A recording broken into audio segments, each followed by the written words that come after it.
Meus irmãos, bom dia. A graça e a paz do nosso Senhor Jesus Cristo seja sobre a sua vida. Hoje temos um texto, como o texto da semana passada, não é um texto tão fácil de se expor, mas quando somos desafiados a expor a Bíblia de forma sequencial, nós passamos por todos os temas.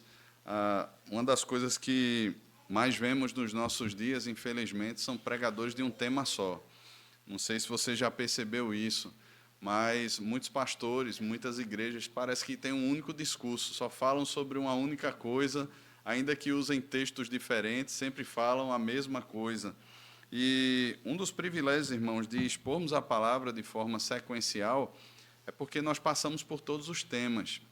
E isso evita que nós pensemos que estamos ouvindo um sermão encomendado, né, aquele famoso sermão de carapuça, ou mesmo tocando uma nota só constante nos cultos.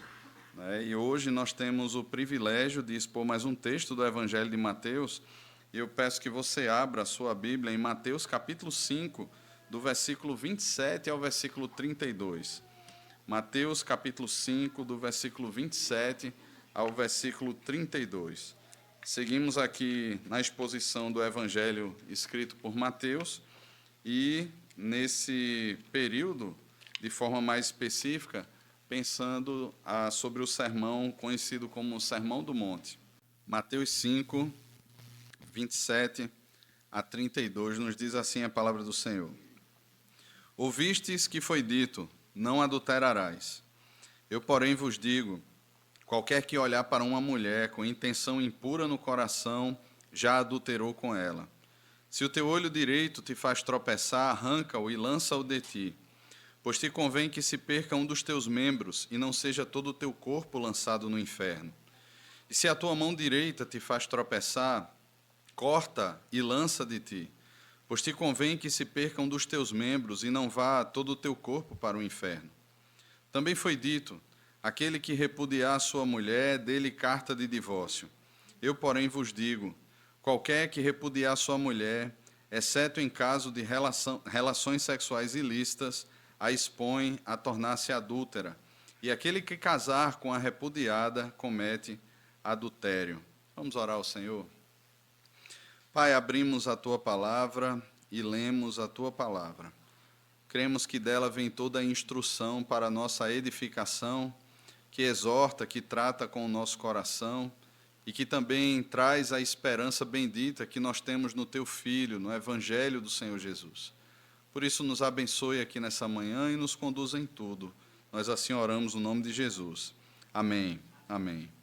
Queridos, desde a queda em Gênesis capítulo 3, o homem perdeu a perfeita consciência sobre o outro, sobre o seu próximo. Antes da queda, o homem tinha Deus como a sua referência total. Ainda que depois da queda o Senhor continue sendo a referência para todas as coisas, porque o homem continua se referindo a Deus em todas as suas ações, só que após Gênesis capítulo 3, se ele não é salvo, ele só se refere a Deus de maneira negativa. Até mesmo nas ações boas que refletem o caráter da imagem de Deus e da graça comum de Deus atuando no homem, o homem não faz isso pensando na glória de Deus. Ele não faz isso como sabendo que Deus é a sua referência. No entanto, antes da queda, o homem possuía o Senhor como seu alvo maior de amor. Ele amava a Deus acima de todas as coisas. E ele cria na palavra de Deus. Ele sabia que tudo o que Deus fez, tudo o que Deus falou era perfeito, era bom, porque refletia o caráter santo do Senhor.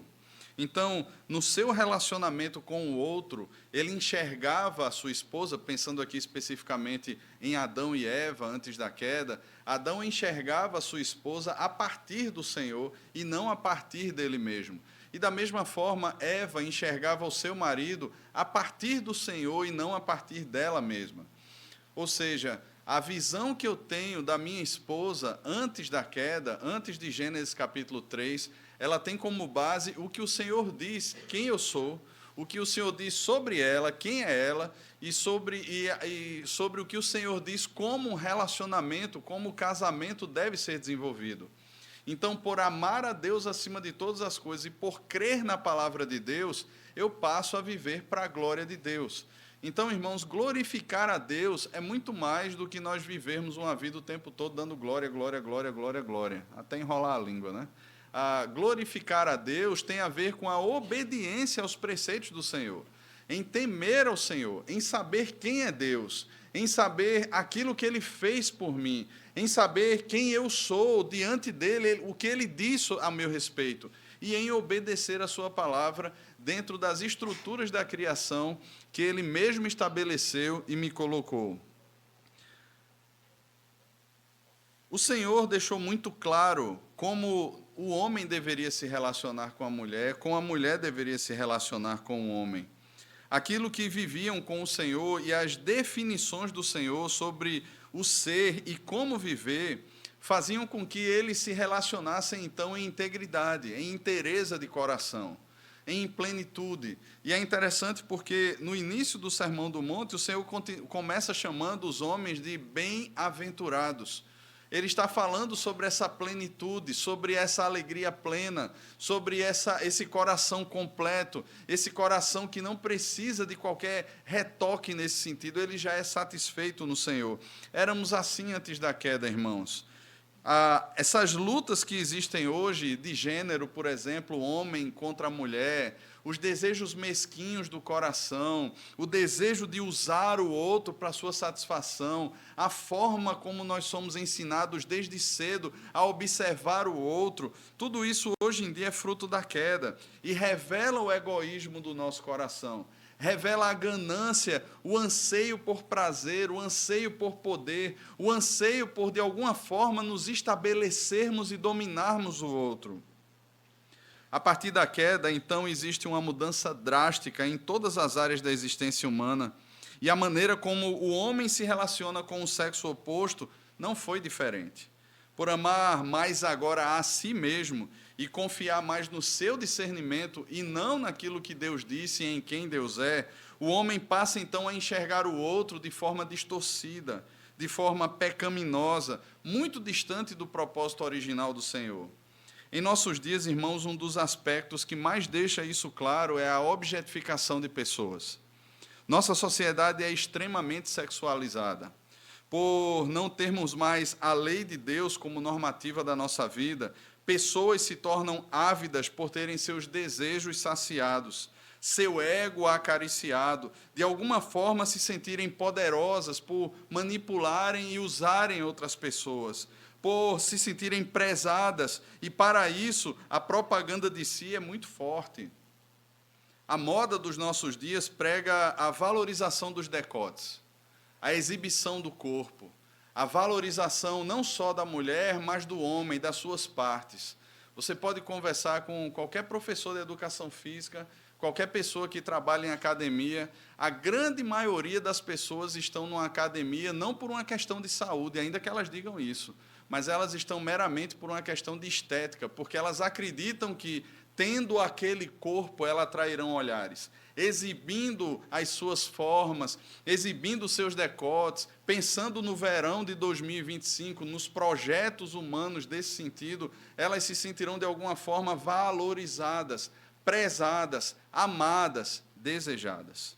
Então, para isso vale qualquer coisa, vale qualquer tipo de exibição. E muitas vezes, meus irmãos, aquilo que é privado ao marido ou privado à esposa é exposto de maneira descarada. A gente olha para a moda dos nossos dias e a gente olha para o tipo de roupa que se veste, muitas vezes em ambiente de piscina, em ambiente de praia. Meus irmãos, existe muita exibição daquilo que só deveria ser do marido e da mulher.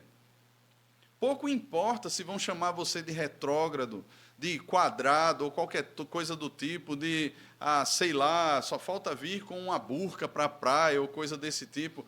Problema de quem vai falar isso. Nós deveríamos, irmãos, estar muito mais preocupados com o templo do Espírito que somos nós.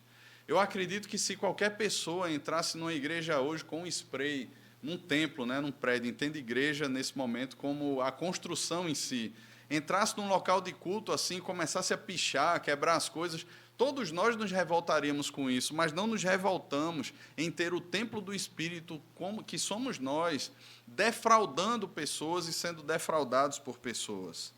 A moda dos nossos dias prega isso, mas não só a moda. Os estímulos recebidos pelas imagens na cidade. Eu não sei se você já rodou nas BRs do nosso estado ou em outros estados, ou muitas vezes até na própria cidade. Antigamente, aquelas revistas, né, de exibição do corpo feminino ou masculino eram privadas às bancas e elas ficavam numa parte escondida. Hoje você não precisa mais disso. Você tem propagandas à torta e à direita pela cidade, corpos sendo exibidos o tempo todo.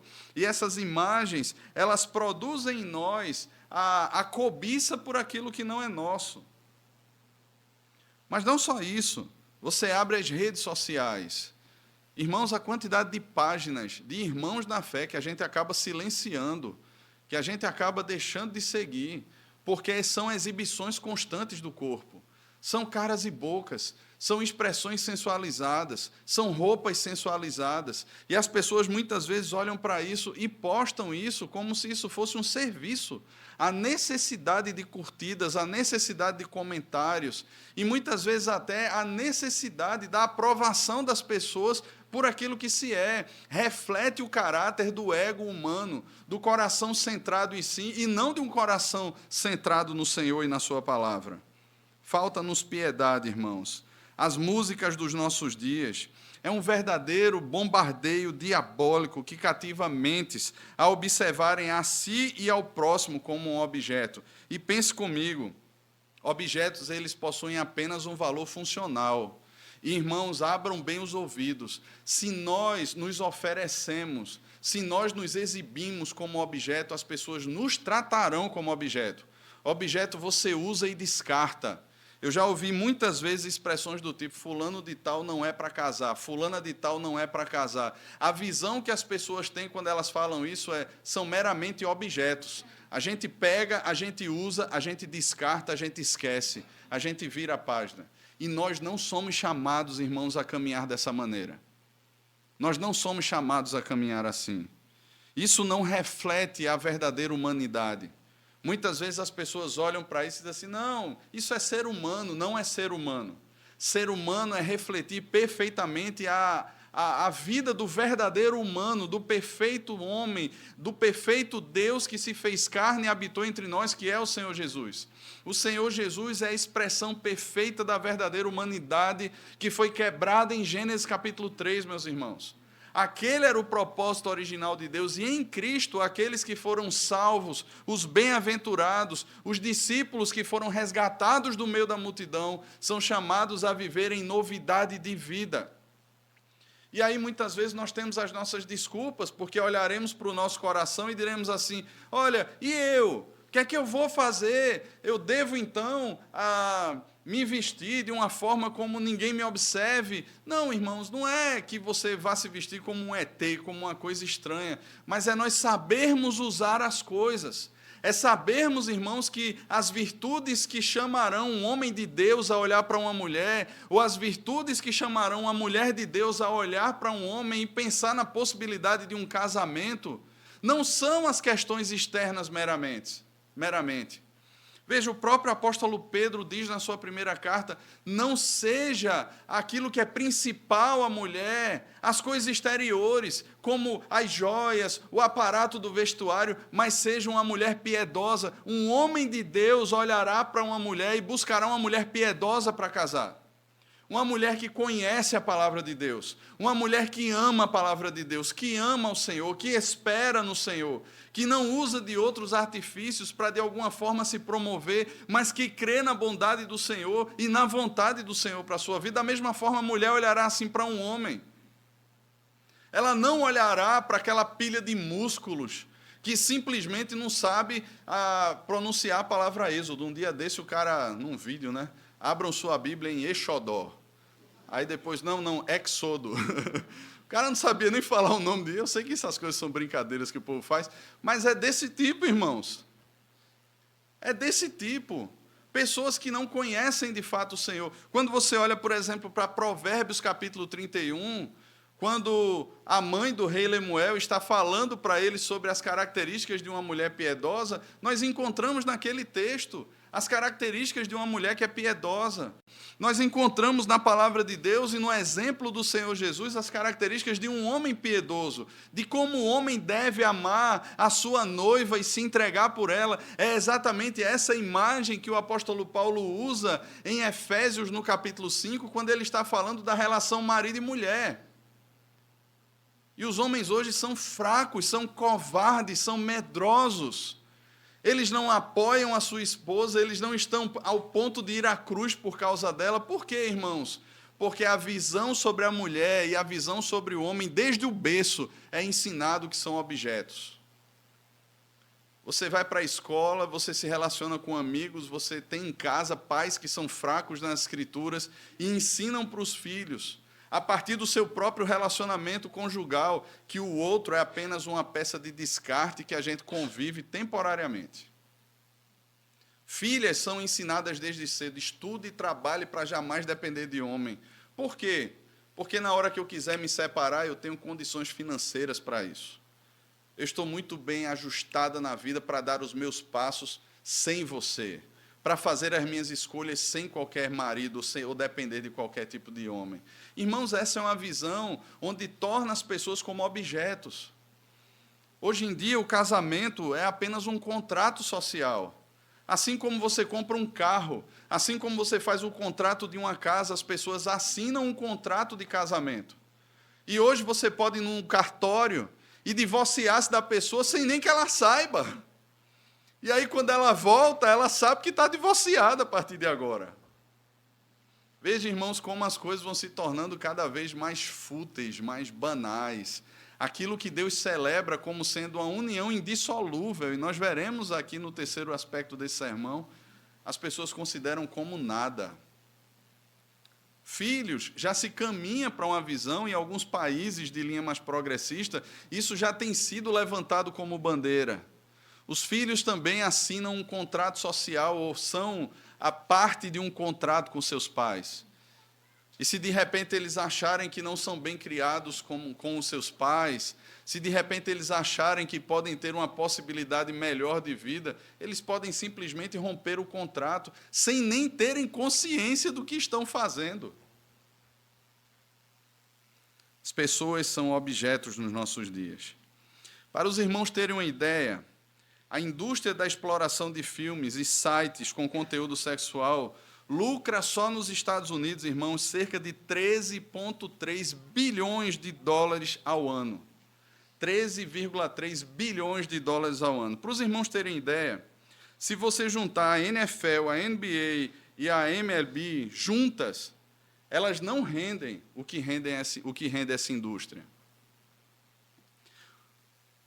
Para vocês terem uma ideia melhor ainda, se você juntar o lucro do Google, da Microsoft, da Amazon, do eBay, do Yahoo, a Apple e a Netflix juntas, por ano, elas não arrecadam o que a indústria de pornografia arrecada por ano nos Estados Unidos. Aí você acha que os Estados Unidos é pouco ainda, 13,3 bilhões de dólares. O poder mundial dessa, entre aspas, indústria é de 97 bilhões de dólares ao ano. Ela seria o 34º PIB, à frente de muitos países. Para os irmãos terem uma ideia. Os olhos passam a ser guiados pela imoralidade. A imoralidade passa a conduzir o coração e, consequentemente, isso será exposto em atos imorais. Qual a base de tudo isso? A objetificação do ser humano. Gênesis capítulo 3. É assim que a multidão enxerga pessoas, são objetos. Mas, espera só um pouco, não é apenas a multidão que enxerga assim, não é? Nós expusemos aqui Juízes, e nós percebemos no livro de Juízes o povo do Senhor passando a enxergar pessoas exatamente assim. Mas, espera um pouco mais, quando nós olhamos lá para trás, para a vida de Abraão, quando Sara chega para Abraão e diz assim, eis aqui a minha serva Agar. O que Agar era ali? Um objeto que transportaria o filho de Abraão, mas que ela mesma não tinha valor nenhum. Mas vamos adiante, quando chegamos na vida de Davi. Um homem que simplesmente, no período em que os reis deveriam estar na guerra, onde é que Davi está? Passeando no terraço do seu palácio. E ele vê lá do terraço do seu palácio, da sua varanda, uma mulher nua, tomando banho no seu quintal. E aí Davi olha para aquela mulher e pergunta: quem é aquela mulher? E o servo de Davi diz: é Batseba, mulher de Urias. Davi sabia que aquela mulher era casada. E o que é que Davi faz? Ele considera isso? Não. Ele quebra o 10º mandamento e quebra o 7º mandamento. Ele olha para aquela mulher e cobiça aquilo que não é dele, quebrando o 10º mandamento, e quebra o 7º mandamento, tomando aquela mulher e tendo relações com ela. Depois ele quebra o 6º mandamento, matando o marido daquela mulher. Veja, irmãos, como essa derrocada espiritual, como esse processo tão medonho, irmãos, vai acontecendo no coração de Davi. Mas não só no coração de Davi, irmãos. Acontece no coração de todo filho de Deus que se afasta do Senhor. Passamos a assimilar a cultura do mundo. Ao contrário de tirarmos as antigas vestes, de nos despojarmos do velho homem, parece que passamos a assimilar mais. Passamos a conduzir os nossos filhos de acordo com a psicologia desse tempo, com a sociologia desse tempo. Passamos a conduzir o nosso casamento com base nisso. E entenda, irmãos, ainda que essas ciências humanas, de alguma forma, elas deem para nós alguns aspectos de observação que são bons, nem todos são, e a base principal delas é completamente corrompida. Você sempre ouvirá conselhos do tipo: você precisa pensar mais em você.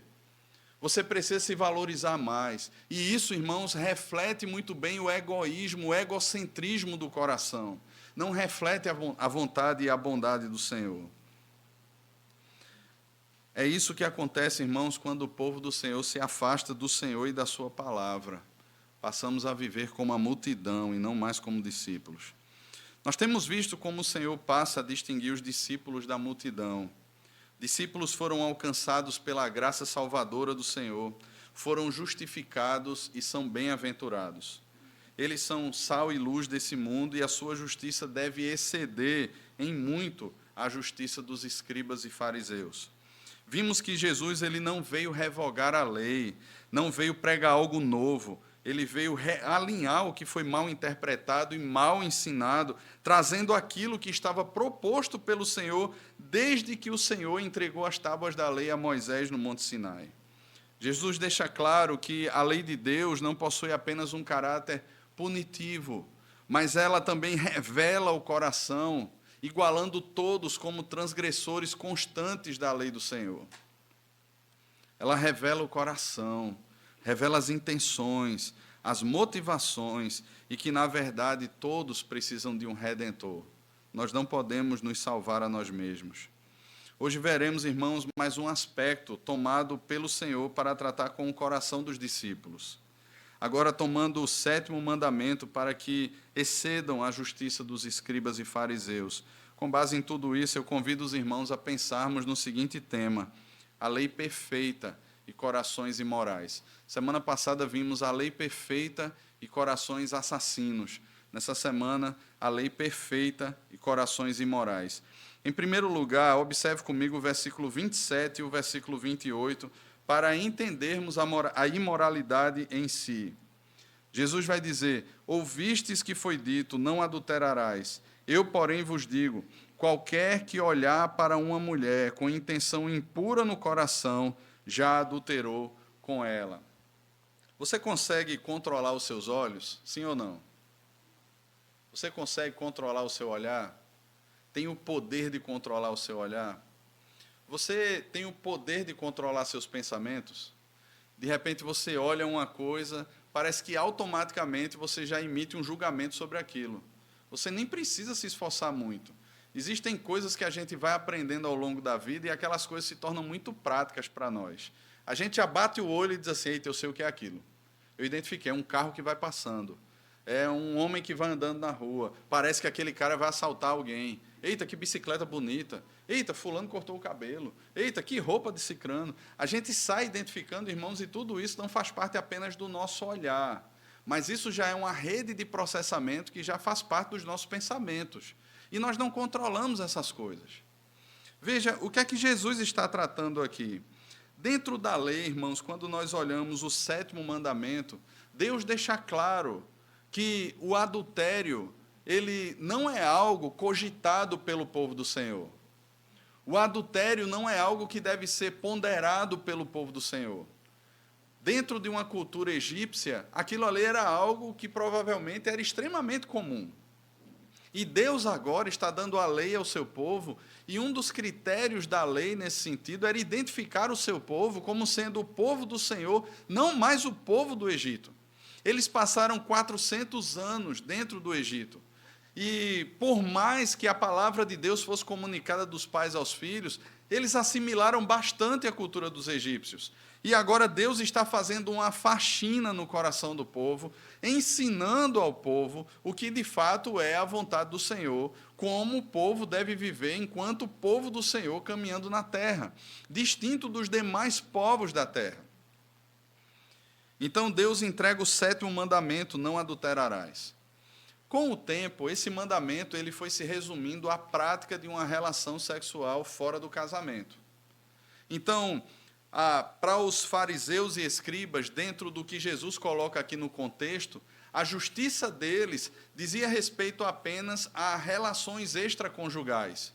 Então, se alguma pessoa deu aquela pulada de cerca, né, como as pessoas falam aí, né, de forma secular, ele está sujeito, então, às penalidades do 7º mandamento.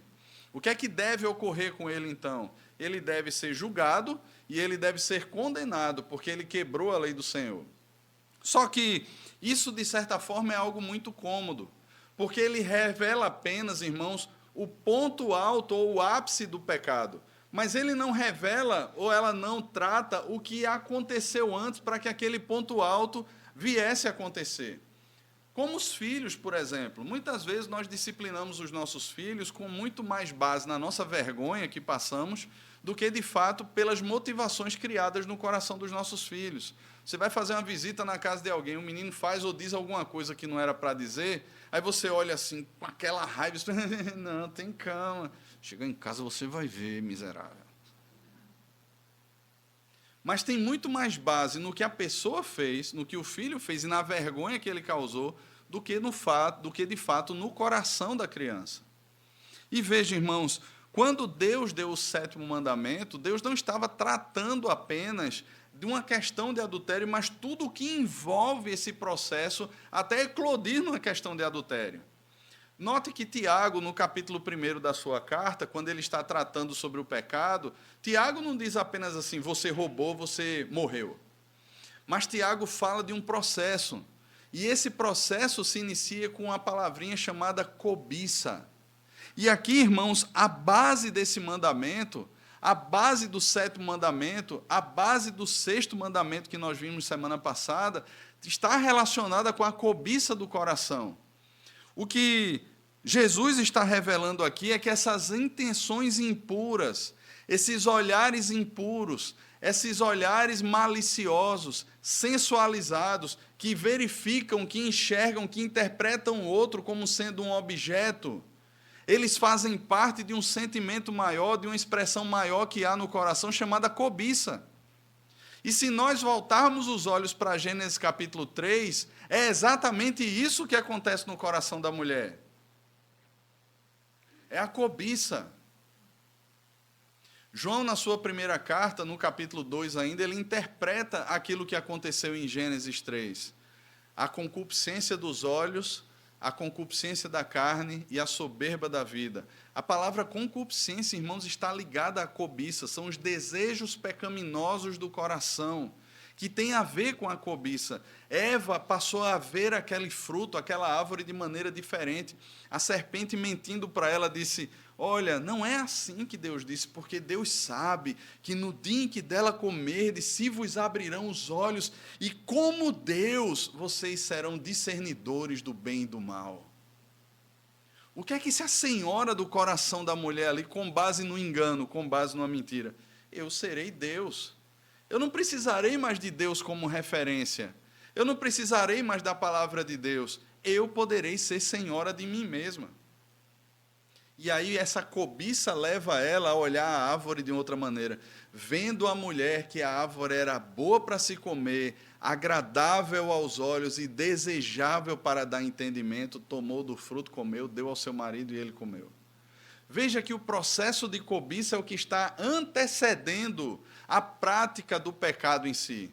A cobiça já atraiu e seduziu o coração, já enredou o coração, já puxou o coração. E Tiago deixa claro que a cobiça consumada, a cobiça dá à luz o pecado, e o pecado, uma vez consumado, gera a morte. É um processo destrutivo que começa com a cobiça que há no coração. E o Senhor Jesus, então, irmãos, não está tratando apenas do 7º mandamento aqui, mas ele está tratando também do 10º mandamento. Ele interpreta o 7º mandamento por meio do 10º mandamento, informando aqueles discípulos que, olha, antes do adultério acontecer, um processo de cobiça se assenhorou do coração, e ele se manifesta com olhares e intenções impuras no coração. Você passa a desejar aquilo que não é seu. Você passa a querer aquilo que não é seu. Nós podemos olhar esse texto também à luz de 1ª carta de Paulo aos Tessalonicenses, no capítulo 4. Abra comigo 1 Tessalonicenses, capítulo 4.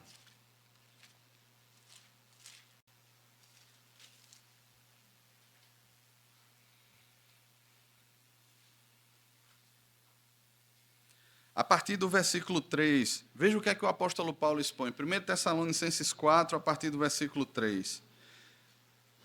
Há uma exortação aqui a uma vida de santidade. Paulo deixa claro, irmãos, que a santificação, ela é um processo de separação. Deus tirou os discípulos de um uso que o pecado relegou nesse mundo. Nós fomos jogados para uma vida de pecado e Deus nos santificou. Deus tirou um povo das trevas para a sua maravilhosa luz. E veja agora o que ele fala a partir do versículo 3. Pois esta é a vontade de Deus, a vossa santificação, que vos abstenhais da prostituição, que cada um de vós saiba possuir o próprio corpo em santificação e honra, não com desejo de lascívia, como os gentios que não conhecem a Deus. Veja, irmãos, a palavra desejo de lascívia aqui está ligada à cobiça do coração. Está ligado a essas impurezas, a esses desejos pecaminosos que fazem com que o outro se porte para mim e eu enxergue o outro como um objeto da minha cobiça, como algo que precisa ser tocado, algo que precisa ser possuído, algo que está exposto, que está desnudado diante de mim, que está se exibindo para mim e desafiando o meu coração à cobiça como um objeto. E ele diz, não com desejo de lascívia, e ele enfatiza como os gentios que não conhecem a Deus. Ele está estabelecendo aqui, irmãos, uma linha divisória. Os gentios que não conhecem a Deus andam assim. Eles vivem assim, porque essa vida revela o coração deles. Revela que dentro do coração deles o que reina é exatamente isso. Mas vocês não, vocês são discípulos. Que nessa matéria ninguém ofenda nem defraude ao seu irmão, porque o Senhor, contra todas essas coisas, como antes vos avisamos e testificamos claramente, é o vingador, porquanto Deus não nos chamou para a impureza, e sim para a santificação. Veja, irmãos, Deus não nos chamou para a impureza, e sim para a santificação. Ele usa duas expressões no versículo 6. Ninguém ofenda, nem defraude a seus irmãos. A palavra ofender aqui é literalmente machucar as pessoas, magoar as pessoas. E eu pergunto, quantas pessoas estão quebradas, magoadas, feridas dentro de igrejas, porque começaram relacionamentos, começaram namoros, muitas vezes até chegaram ao casamento e foram ofendidas pelo seu cônjuge. E tiveram seu coração pisoteado pelo seu cônjuge. Porque muitas vezes, irmãos, a base daquilo que me levou a estar com aquela pessoa não foram os critérios expostos na palavra de Deus. Mas muitas vezes foi, poxa, o tempo está passando, eu estou aqui no desespero, quem apareceu para mim foi fulano, vai fulano mesmo, foi cicrana, vai cicrana mesmo. Muitas vezes a base foi uma cantada bem dada. E se olhou naquele momento para aquele Dom Juan, ou para aquela Rapunzel com suas tranças gigantescas, clamando por socorro numa torre, ou então montado num cavalo branco, e se disse assim: olha, quem sabe? A cantada é boa, rolou aquela química. E depois, irmãos, nós amargamos. Por quê? Porque demos passos conduzidos por uma visão secularizada e não por meio da palavra de Deus. A outra expressão que ele usa é defraude. Defraudar na Bíblia, irmãos, tem a ver com a propaganda de si mesmo. Eu ofereço a você algo que eu não vou lhe dar. Eu lembro de uma experiência há um tempo atrás, numa igreja, há muito tempo atrás mesmo, uma pessoa conversando sobre isso e falou que no grupo de louvor da igreja, no grupo de música, havia uma moça que sempre cantava com roupas muito sensuais. E aí, principalmente os músicos que ficam mais atrás, os irmãos tinham que cantar olhando para as luzes. E foram conversar com o pastor da igreja. E a resposta que obtiveram do pastor foi uma pergunta: o pecado é de quem faz ou de quem olha? Irmãos, o pecado é dos dois. É de quem faz e de quem passa a cobiçar. Só que veja, a pessoa que está fazendo aquilo, ela está, não é de forma desavisada e inocente. Não é. Eu não acredito que alguém faça isso de forma desavisada e inocente. Ela faz para provocar. Ela faz porque, de alguma forma, ela estava querendo receber ali, e ela estava recebendo, pelo menos, a cegueira dos irmãos, que deviam sair do culto praticamente cegos, de tanto olhar para a luz.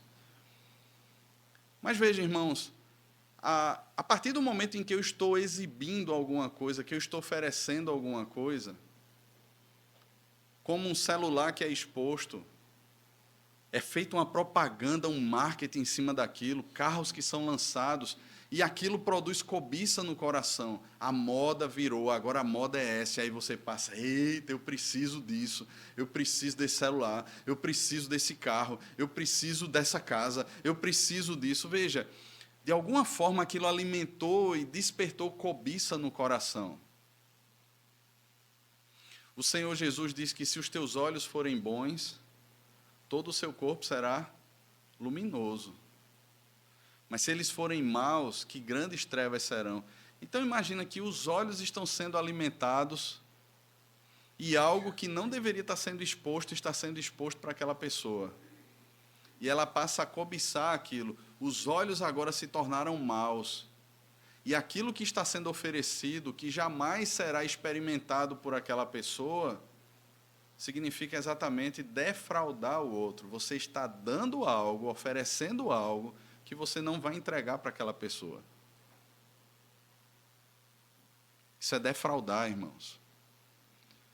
Muitas vezes jovens vão namorar, vão para a casa da namorada e elas estão com as piores roupas. Muitas vezes as jovens encontram com seus namorados e eles estão vestidos com as piores roupas. E ninguém queira dar uma de santo, dizer assim: não, eu estou lá com a mão na perna dela, e é mesmo que eu estou alisando uma árvore. É mesmo que eu estou ali olhando para o poste lá da rua, escorando nele para amarrar o cadastro do meu sapato, ou sei lá o quê. Ninguém amarra cadastro segurando em poste, né? No dia que você conseguir dar um laço no sapato com uma mão só. Mas ninguém está tocando num poste, irmãos, dizendo assim: nossa, que poste sensual. Mas é diferente do sexo oposto. Os rapazes chegam e são predadores. Homem é um bicho predador. É predador. O homem é altamente atraído por aquilo que ele observa. Extremamente atraído por aquilo que ele observa. E para o que os olhos veem se tornar uma cobiça do coração, irmãos, é isso aqui, ó. É um estalar de dedos. Dentro de um namoro, isso se torna fácil. Aquela bomba de testosterona que é o homem, está de lado de uma outra bomba que está ali dizendo assim, por favor, venha namorar comigo hoje, eu estou aqui em casa, estou solitário, precisando de colo. E essa bomba de testosterona, ela não chega lá dizendo assim, eu vim aqui pastorear o seu coração biblicamente. Ela chega lá cheia de desculpas bíblicas. Vamos ler aqui um texto, vamos orar.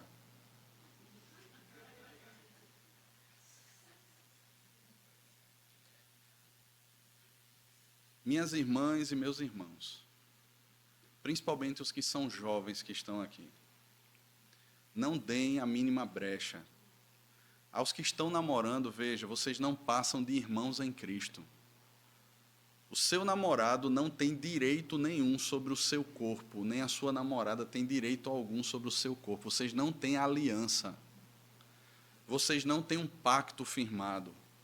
E, biblicamente, você deveria tratar a sua namorada, o seu namorado, como qualquer outro irmão da igreja, porque não é seu.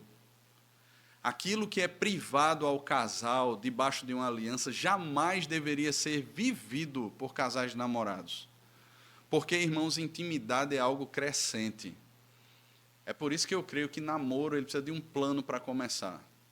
Eu já disse lá em casa, só começa a namorar quando alguém chegar com um plano. E para Arthur é quando ele tiver um plano.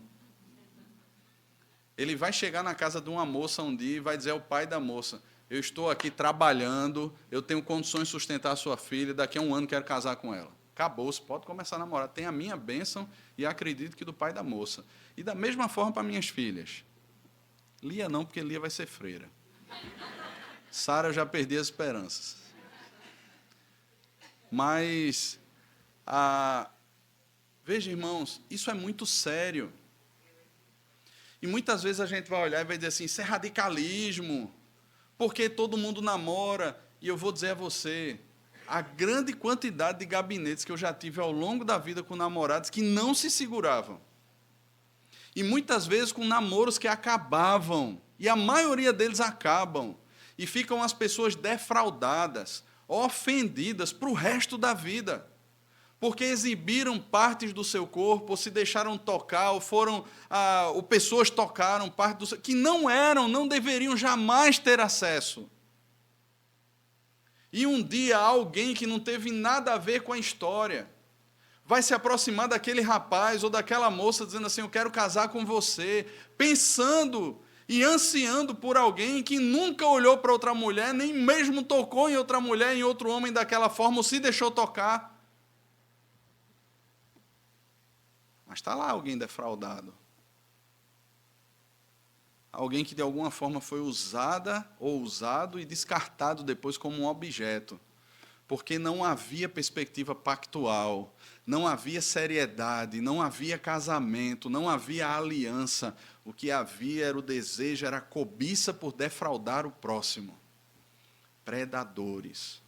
E as mulheres nos nossos dias, irmãos, não estão muito distantes disso. Elas são predadoras vorazes também. E quer ver um meio extremamente corrompido, inventa de fazer crossfit. Mulher tomando testosterona. Imagina. A quantidade de gente que entra nesses ambientes e diz assim, fulano de tal está adulterando, fulano de tal separou, fulano de tal separou. Por quê?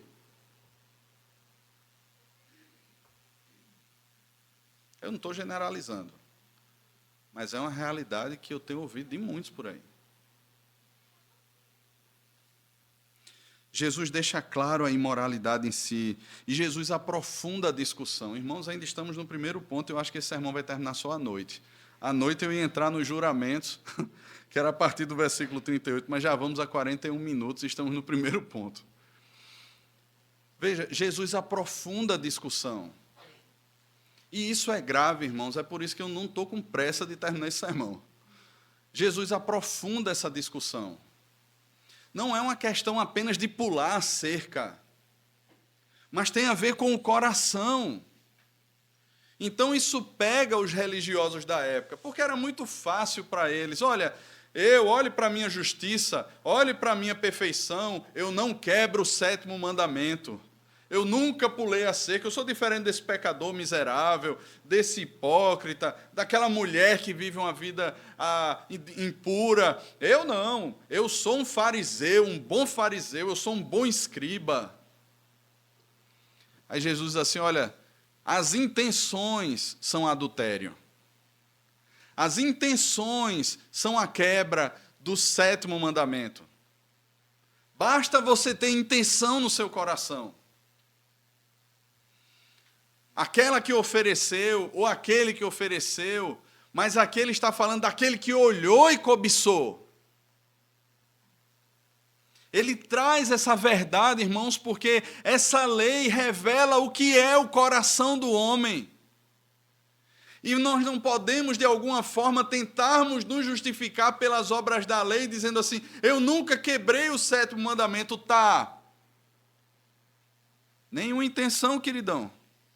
Opa, aí, rapaz, aí você está pegando pesado. De onde foi que você tirou isso? Não, não tirei isso da minha cabeça, é o Senhor Jesus que está dizendo.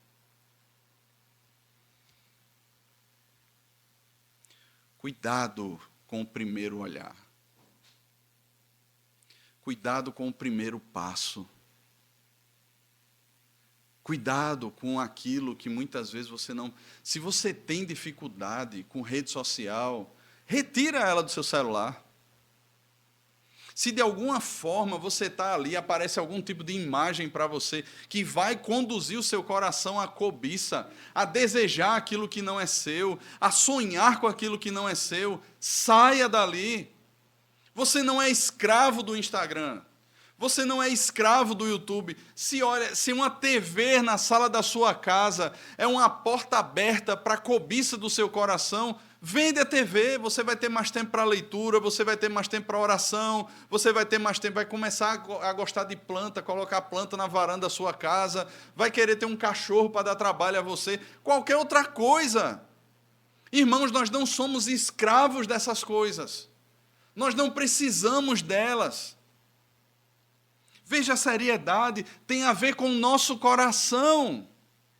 Se de repente você vai para uma praia e de repente naquela época do ano você sabe que está o maior furdunço ali, as pessoas se exibindo, não vá, né? Não tira férias em janeiro, tira férias em julho, que a água está turva, cheio de caravela na praia, ninguém vai, você vai em julho, como eu faço, eu tiro férias em julho, melhor mês para ir para a praia. Se de repente você tem problema em correr na jaqueira, passa aquela mulher, parece que a energia chega no seu corpo, agora é que eu vou correr mesmo. Não vá! Vocês estão rindo, mas é uma coisa séria. Né? Não vá! Pega a esteira do seu prédio, que fica olhando para o nada, na frente da parede.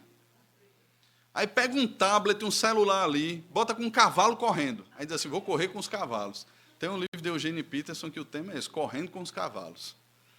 E você fica vendo lá os cavalos correndo, você vai correr atrás dos cavalos. Assiste filme assim.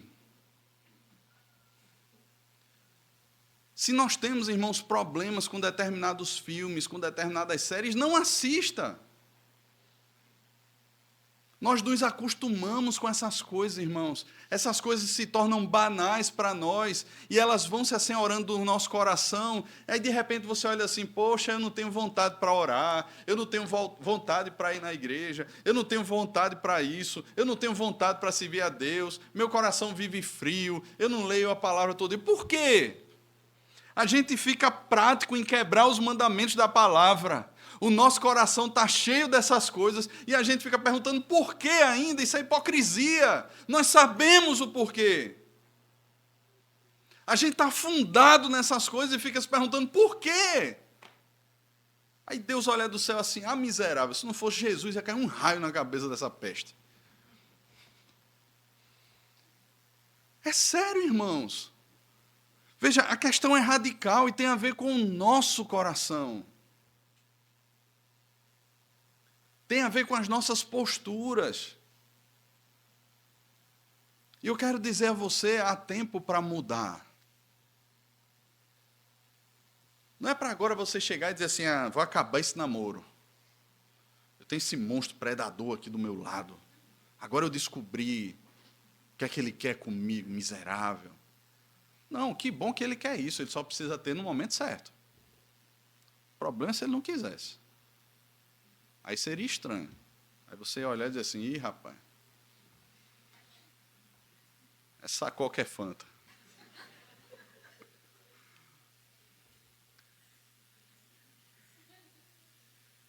mas precisa ter no momento certo. Então aprenda, mulher, a se guardar. Aprenda, homem, que a sua namorada, que a sua esposa, que as mulheres desse mundo, por mais que muitas vezes as lá de fora se coloquem como objeto, veja, elas não são. Elas são a imagem de Deus. Ainda que estejam mortas nos seus delitos e pecados, nós que somos crentes, irmãos, homens, prestem atenção, nós somos chamados a olhar para elas como imagem de Deus. Elas não podem ser, ainda que queiram, ser objeto da nossa cobiça. Não olhe, não brinque, não alimente essas coisas no seu coração. E se você quer saber sobre o remédio de Jesus para isso, venha no culto das 5 horas. Qual o remédio de Jesus para isso? Alguém ontem mandou um vídeo para mim, e era de um pastor que pregava muito. Passava mais de 1 hora pregando. Ele foi convidado para pregar numa igreja, e ele passando lá de 1 hora, aí o pastor sentado atrás dele, que convidou ele, fala assim, amém, faraó. E ele pregando, aí o pastor, amém, faraó. Aí ele pregando 1h40 já, amém, faraó. Aí quando terminou o culto, ele olhou para o pastor e fez assim, por que o senhor ficou tanto ali dizendo amém, faraó, amém, faraó? Ele dizendo, porque eu estava dizendo, deixa o meu povo ir.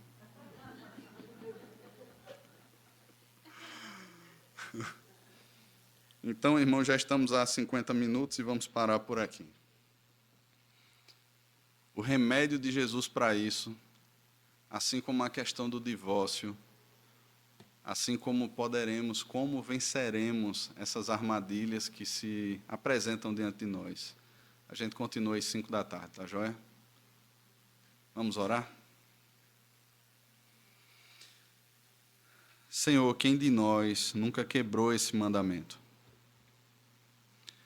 Senhor, ele revela a necessidade que nós temos do Senhor. Senhor, a Tua palavra trata isso de maneira tão séria. E nós não queremos, Pai, ser de alguma maneira superficiais ou não tratar essas questões com a seriedade que a Tua palavra requer de nós. Senhor, guarda os nossos olhos, guarda o nosso coração, ensina-nos a guardar os nossos olhos e o nosso coração. Abençoa a mim, a cada irmão meu aqui nessas lutas que são reais. Abençoa as minhas irmãs aqui nas suas lutas que também são reais. É certo que nesse contexto o Senhor se referia a escribas e fariseus, mas não só homens são tentados a olhar e a cobiçar, as mulheres também são. Então, Pai, a tanto homens e mulheres, nos ensina a nos vestirmos, a vivermos, como reflexo de um coração que ama o Senhor e crê na Tua palavra, a vivermos uma vida de piedade, no olhar, com decência e modéstia no vestir, enfatizando aquilo que são valores eternos e que de fato devem atrair os nossos olhos e o nosso coração a procurarmos alguém para casar, ou nós que somos casados, a prezarmos pelo nosso cônjuge, que são os valores da Tua palavra. Porque, Senhor, a glória do homem, a beleza, ela é vã e enganosa, a glória passa e murcha como a flor da erva. Mas aquilo que é fruto da Tua palavra, aquilo que é ensinamento do Senhor, permanece para sempre. Por isso, que os nossos olhos e o nosso coração se apeguem àquilo que é eterno, porque estamos apegados àquele que é eterno. Ajuda-nos, Pai, conduz-nos em tudo, no nome de Jesus. Amém. Amém.